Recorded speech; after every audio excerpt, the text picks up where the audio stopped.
வணக்கம். இன்றைய தினம் 25 அக்டோபர் 2024. டைம் வந்து கரெக்டாக 10:30 மணி ஆகுது. இன்னைக்கு காத்தாலே இது பார்த்தீங்கன்னா மார்க்கெட் வந்து நல்ல மூவ்மெண்ட் இருக்குது. இன்னைக்கு காத்தாலே பார்த்தீங்கன்னா ஃபஸ்ட்டு வந்து ஒரு புட் ஆப்ஷன் எடுத்தது, அதுக்கப்புறமா ஸ்டாப் லாஸ் ஹிட் ஆகிட்டு திரும்ப கால் ஆப்ஷன் எடுத்தது. இப்போ ஒரே கேண்டில் ஹை அண்ட் லோ தொட்டதுனால உங்களுக்கு அந்த இடத்துல ஏரோ மார்க் தெரியல, பட் இருந்தாலும் ரெண்டு எடுத்தது. மூணாவது தடவை ஒரு புட்டு எடுத்தது. அந்த புட்டு பார்த்தீங்கன்னா நேராக மார்க்கெட் வந்து மலமலன்னு கீழே வந்துட்டா நமக்கு அதில் பார்த்தீங்கன்னா அல்கோவில் பார்த்தீங்கன்னா ஒரு 3200 ரூபா கிட்ட வந்து ப்ராஃபிட் நமக்கு புக் ஆயிடுச்சு. இப்போ நான் அல்கோவோட ஆர்டர் புக்கை காட்டுறேன். அதாவது ஃபஸ்ட்டு காத்தால புட் ஆப்ஷன் எடுத்திருக்கு ஒரு லாட்டு, அதுக்கப்புறமா எஸ்எல் ஹிட் ஆகிருக்கு, திரும்ப கால் ஆப்ஷன் 2 லாட்டு பை ஆகிருக்கு, அது எஸ்எல் ஹிட் ஆகிருக்கு, திரும்ப 3 லாட் பை ஆகிருக்கு, அதாவது செல் வந்திருக்கு, 3 லாட் புட் ஆப்ஷன் பை ஆகிருக்கு, அது டார்கெட் அச்சீவ் ஆகிடுச்சு.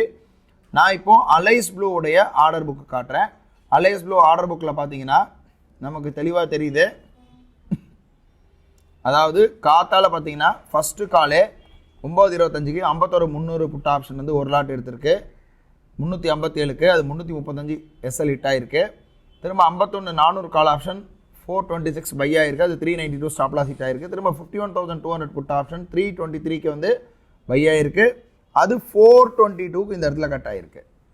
கட் ஆகிட்டு நமக்கு 3000 ரூபா கிட்ட ப்ராஃபிட் வந்திருக்கு. ப்ளஸ் நம்ம அந்த அட்வான்ஸ்டு ஸ்கேல்பிங் டூல் மூலமாக நம்ம லைட்னிங் ஸ்பீடில் வந்து ஆர்டர் போட முடியும். அதை வச்சு நம்ம பார்த்தீங்கன்னா இன்றைக்கி வந்து ஓவரால் பார்த்தீங்கன்னா இன்றைக்கி ஒரு 30,000 ரூபா கிட்ட ப்ராஃபிட் வந்து புக் ஆகிருக்கு. 31,000 ரூபா கிட்ட ப்ராஃபிட் புக் ஆகிருக்கு. 30,500 ரூபா இன்றைக்கி ட்ரேட் முடிஞ்சது. நாளை வந்து ஒரு புது ட்ரேடில் சந்திக்கலாம்.